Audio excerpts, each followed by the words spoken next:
people like me. You need people like me so you can point your f***ing fingers and say, that's the bad guy. That's the bad guy. That's the bad guy. That's the bad guy. That's the bad guy.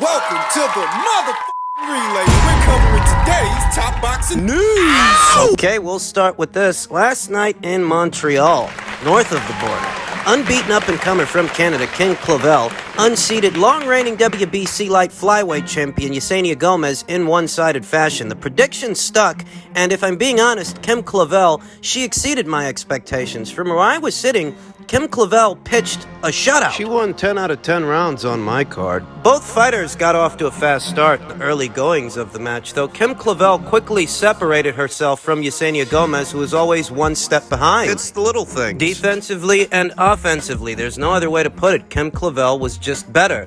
Better than the reigning champion, better than Yesenia Gomez, in spite of Yesenia being the more experienced professional boxer and the long-reigning champion. It's the little things. Let's talk about what those things are. Ahead of this match, I anticipated that Kim Clavel would have faster hands and the faster feet, that she would be the more athletic and nimble, light-footed fighter in the fight. In the fight, Kim Clavel spent more time in the pocket than I originally anticipated. She was better on the outside and better on the inside. My prediction video, I talked about how both Kim Clavel and Yesenia Gomez are mid-range to inside punchers. They both just so happen to have the same sweet spot, but in the pocket, Kim Clavel proved to be the much better fighter, more accurate, more precise. Countering the wide sweeping shots from Yesenia Gomez. Countering in kind and putting punches together, 5 and 6 punch combinations in sequence. For the most part, Kim Clavel dominated the pocket and dominated the fight.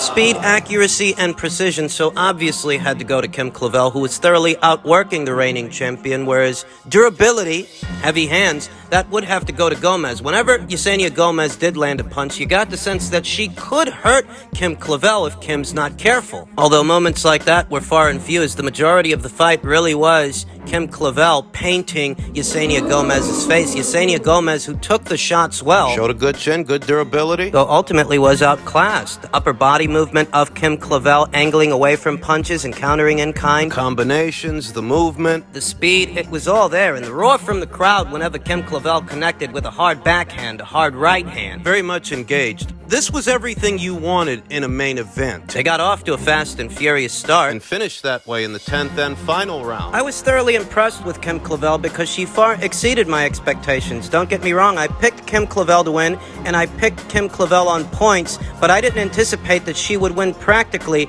every round, every single round, and that was the look of the fight from where I was sitting. What's next for Kim? It's a very good question because the world is Kim Clavel's oyster right now. She's been waiting for this fight for a very long time, and you could see that in the performance. She might have to put on a similar performance against the other two champions at this weight, both of which are more experienced fighters than Kim Clavel. They have more professional experience in all the ways that Yesenia Gomez had more professional experience, but they're not the boxers. They ain't got the boxing brain. They don't have the boxing acumen that Kim Clavel has. There are differences, though, and if Kim Clavel is to unify titles with any one of them in the near future, those subtleties and those differences, they have to be addressed. You think about Argentina's own unified unbeaten champion at this weight, this division's apex predator, Evelyn Bermudez, and I'd wager that Evelyn is a more heavy-handed fighter even than Yesenia Gomez, but just as durable with the kind of volume punching that you don't see from Yesenia. Against Yesenia, Kim Clavel was able to angle off and stay out of trouble. Stay off center, fire some counter shots, and put punches together in sequence. Staying in the pocket with Yesenia, but keeping that head off center made Kim a hard hard target for Yesenia. She wasn't there for the shots. She wasn't there to be hit, though. Yesenia Gomez, she's no volume puncher. Not unless the other girl is standing right in front of her, whereas Daniela Bermudez, she's got more of a work rate. Just as durable as Yesenia, with more power, I'd wager. And I think unseating Evelyn Bermudez and taking her 2 alphabet titles could prove harder for Kim Clavel than beating Yesenia Gomez was yesterday. I think something very similar applies to Mexico's own Jessica Neri Plata, who very recently became this division's WBA champion. I feel that there is a very similar dynamic in play between Kim Clavel and the other 2 champions at this weight, Evelyn Bermudez of Argentina and Jessica Neri Plata of Mexico, in the sense that Kim Clavel is a better boxer than these fighters are in terms of technique and execution, but they may prove to be more durable and heavy-handed than Kim Clavel is. The other 2 champions at this weight, they've never been stopped the same way that Kim Clavel has never been stopped. Hell, Evelyn Bermudez is an unbeaten fighter the same way that Kim Clavel is an unbeaten fighter. Mexico's own Jessica Neri Plata, she might have lost 2 fights, but those were 2 losses to 2 quality fighters, Kenya Enriquez among them. Jessica Neri Plata, she'd likely have a little bit of size on Kim Clavel. I think Evelyn Bermudez would as well. They certainly have experience on their side. The both of them, they're more crude than Kim Clavel. They're not finesse fighting kind of fighters, not necessarily big on technique in all the ways that Kim Clavel is big on technique. And the dynamic of a fight between Kim and any one of these 2 other champions at this weight might prove similar to what we just saw with Yesenia Gomez, with the difference being that they might be a little bit more dangerous. It might be a little bit more challenging, prying away the WBA title from Jessica Neri Plata and prying away the IBF and WBO titles from Evelyn Bermudez. All things considered, it was an excellent performance, an excellent showing. Kim Clavel didn't just become this division's WBC champion, she thoroughly outclassed a long-reigning champion, but she may have her work cut out for her if it is her intention to become this division's undisputed champion, because I'd wager the other 2 champions at this weight can give her a little bit more resistance than the very limited, albeit experienced, Yesenia Gomez did. Congratulations to Kim Clavel. The prediction stuck, and she is this division's newly crowned WBC champion. In other news, per a tweet from Michael Benson, WBC President Mauricio Suleiman has announced that Jake Paul will enter the official WBC cruiserweight rankings if he beats Hasim Rahman Jr. on August 6th. A lot of people, they're reacting to this news because the name of Hasim Rahman Jr. doesn't appear anywhere in the WBC's cruiserweight rank standings. So why would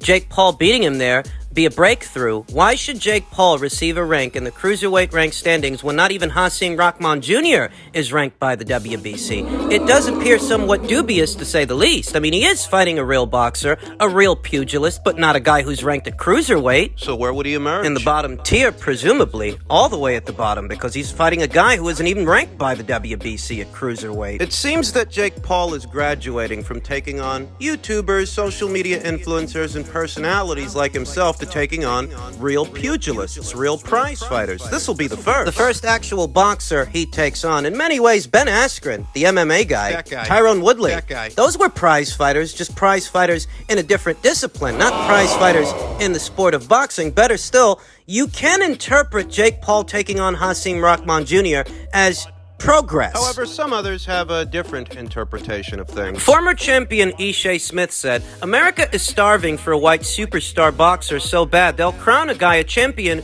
who's fought retired MMA fighters and former basketball players. It's always been like this. They want one so bad. They are moving the goalposts." It's Ishay Smiths' interpretation that Jake Paul is fast becoming the great white hope. That's how he surmises the favor Jake Paul is receiving by way of the WBC. Because in many ways it is favorable that the WBC would allow him to achieve an official rank, to be ranked amongst real pugilists, real prize fighters, for beating a guy they don't even rank themselves at this weight. The WBC's no stranger to exhibiting favoritism. Think about what they did to Graziano Rocigliani. In March of 1998, Graziano Rocigliani beat Michael Nunn at light heavyweight for the newly vacated WBC title. The newly vacated title that Roy Jones Jr. left behind upon announcing that he was going to be moving up in weight. But Roy Jones Jr. doubled back and decided to return to light heavyweight, at which point the WBC stripped Graziano Rocigliani of the title to give it back to Roy. Some people might interpret that as favoritism, except they weren't playing favorites with the white guy, they were playing favorites with Roy. It's not that the WBC doesn't play favorites, and it's not that it's not not a dubious practice. It's that Ishay Smiths' contention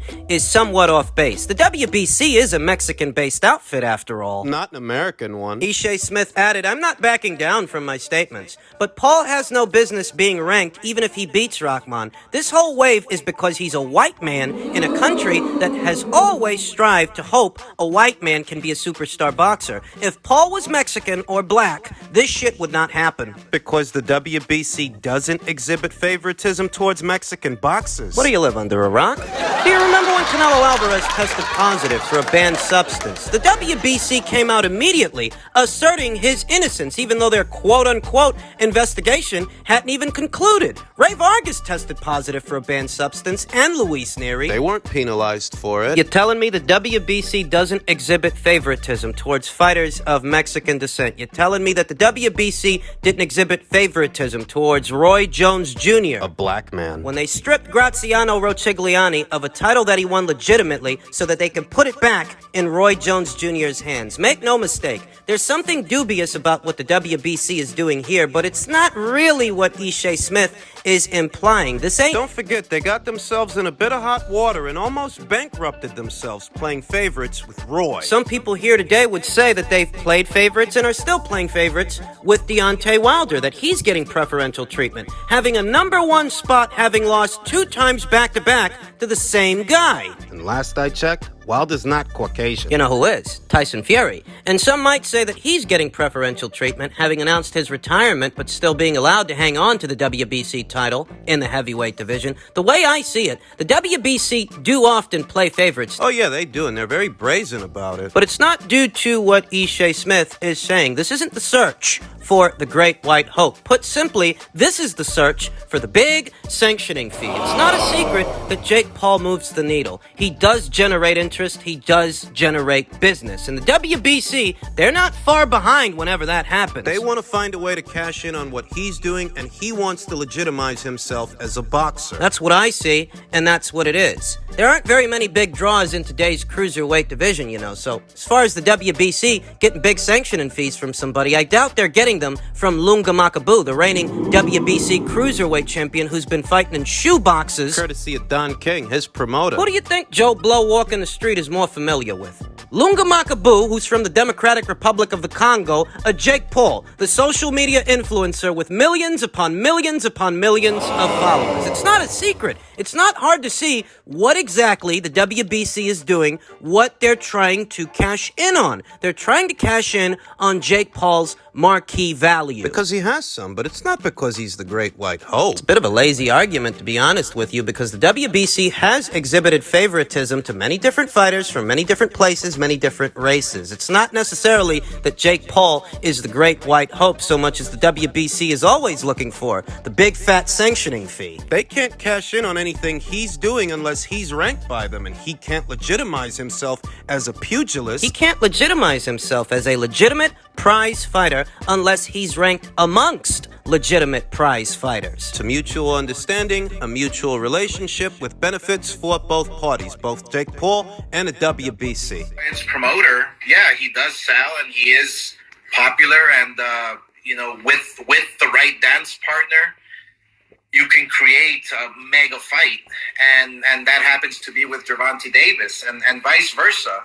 Gervonta Davis can get on pay-per-view, but it doesn't necessarily mean that he's selling hundreds and hundreds of thousands of homes. I know the numbers. I know what they are. I know that they're not past 100,000. I know that for a fact.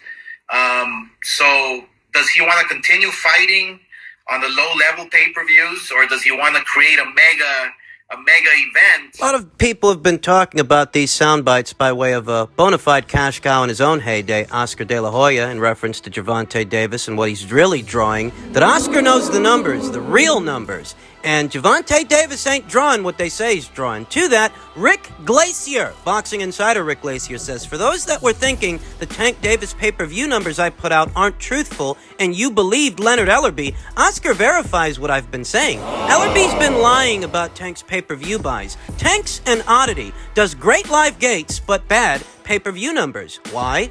Piracy. Well, yeah, there's that, and an overall lack of interest. Piracy is an issue for anyone and everyone that decides to put on a pay-per-view, but it's not as big an issue for a Canelo Alvarez, for example, as it is for a Gervonta Davis. And it's because Canelo Alvarez is a bona fide cash cow. Gervonta Davis isn't. At best, Gervonta Davis is a local draw. It's not that Gervonta can't draw. He can draw. He's done that in several cities around the country. But as far as becoming a big pay-per-view star, a bona fide pay-per-view attraction, he's not there yet, and he's not going to get there with the Isaac Cruzes and Rolly Romeros of the world. It's as simple as that. Leonard Ellerbe came under fire for this, and he responded by saying, "You idiot. It's not my job to build up another promoter's fighter and turn them into an attraction. This has nothing to do with race. You and others are mad because we've busted our asses grinding, and he's the guy that people want to see. Oh well, go fuck yourself." I said it before and I'll say it again. Canelo Alvarez didn't build Caleb Plant up to being a $10 million fighter, but he got $10 million for fighting Canelo, didn't he? That's what happens when you fight a bona fide cash cow.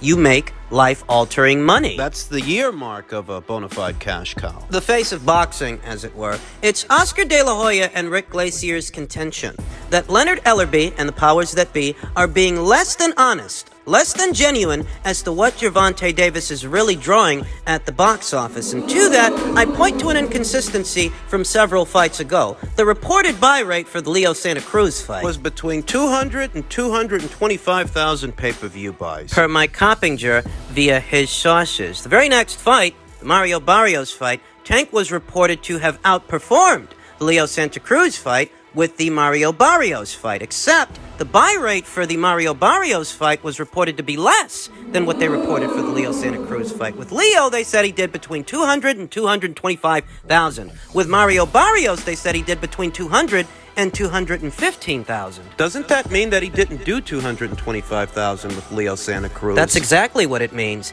If the Mario Barrios pay-per-view outperformed the Leo Santa Cruz pay-per-view, and the Mario Barrios pay-per-view brought in approximately 215,000, well, that would have to mean that the Leo Santa Cruz pay-per-view didn't bring in 225,000. They're fudging the numbers. They are exaggerating, and they're doing so to give off the appearance that Gervonta Davis is a bigger draw and a bigger star than he really is. They'll tell you he's a star. He don't need nobody. That's what they like to say when, in reality, he can't afford some of these other guys that are out there. You know, guys like Devin Haney, Ryan Garcia, they're not starving for having not fought Gervonta Davis. These kids are racking up millions of their own. Without Gervonta Davis, Leonard Ellerbe himself said that Devin Haney made great money over there at Matchroom. And in his last fight for the undisputed lightweight championship of the world, he made close to $3 million, all without Gervonta Davis. George Kambosos, he made 10. Ryan Garcia made $2 million fighting fucking Javier Fortuna. These kids, they're not starving for not having fought Gervonta Davis. They are making comparable money to what he's making without him. They're certainly making more than his opponents are making. So then what's the point of fudging his numbers? Leverage tactics. They want to say that he's the A-side to everybody else that's out there, but he's not getting paid that much more than everybody else that's out there. It's all about leverage tactics. Smoke and mirrors is what it is.